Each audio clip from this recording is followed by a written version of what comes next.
I want to talk about Tre Smith at first.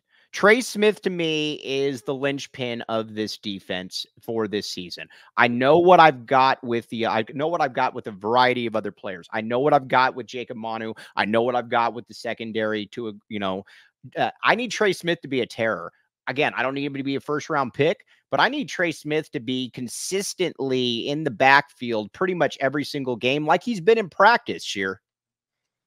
Yeah, I mean, I don't really have any concerns with the defense. I think for the most part, it's been strong. You want to see the defense ahead of the offense pretty much all camp, and that's kind of what it's been.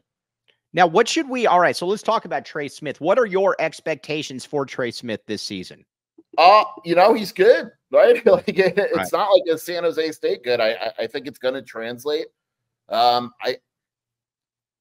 Akina's running a significantly more aggressive defense. Mm-hmm. There's a very real chance that Tre Smith can match Upshaw's numbers. I think he comes close. I think he's going to come close as well, and I think that's what's going to be exciting about it is, and again, Tre Smith, what I like about Tre Smith, it's very simple, is that his numbers – I like defensive ends that are able to get a lot of tackles, that are able to, I mean, you look at it last year, 60 tackles, whatever the case may be. I like that.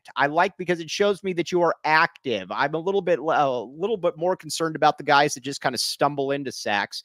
I need him to be a difference maker. I need him to be a real difference maker. And I need him to look, again, I don't need him to be a first round pick, but I need him to look like an NFL player. Yeah, I think people need to realize that this is a very different defense.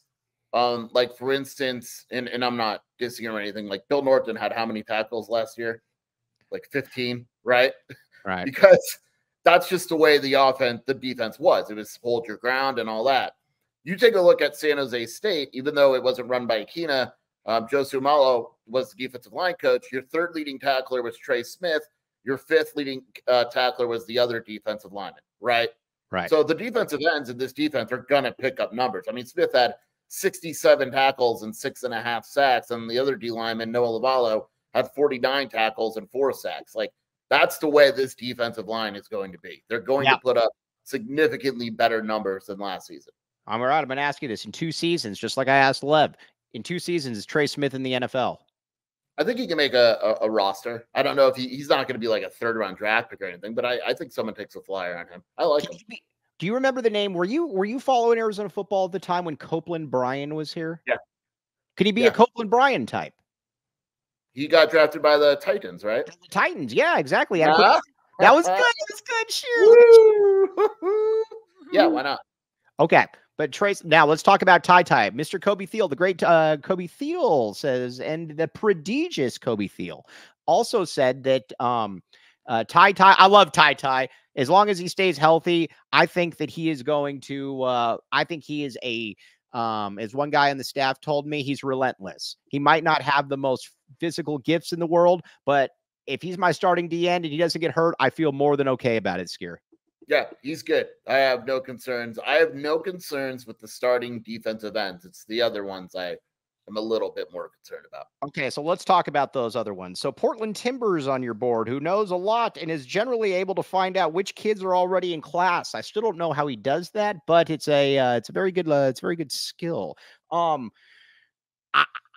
Kennelly is, I think, the one guy that I think you're going to probably look at. What I've come away with from the Utah kid, I can't remember his name now. Why am I drawing a blank? Kennedy. So you're talking about Chase Kennedy, but the guy you're talking about is Lance Kennelly.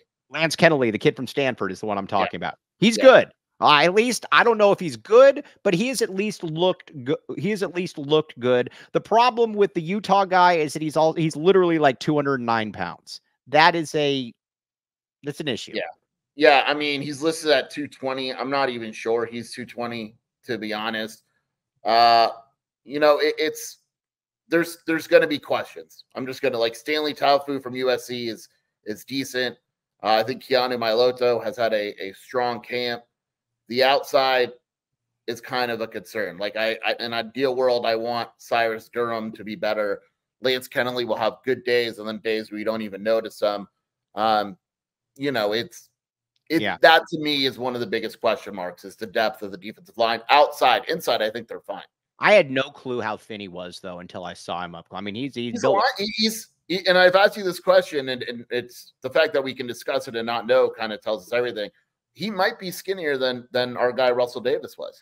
I think he is skinnier than Russell Davis. But the problem, though, is that Russell Davis very much had Russell Davis, and again, I'm going to win this. Well, I hope I win this one. I hope Washington loses every game, but Russell Davis does well.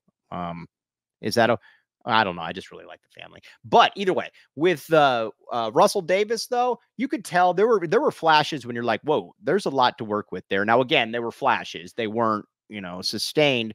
I just don't know that I see that from Kennedy. We'll see. We'll see. Yeah, but I don't know. He's just so skinny.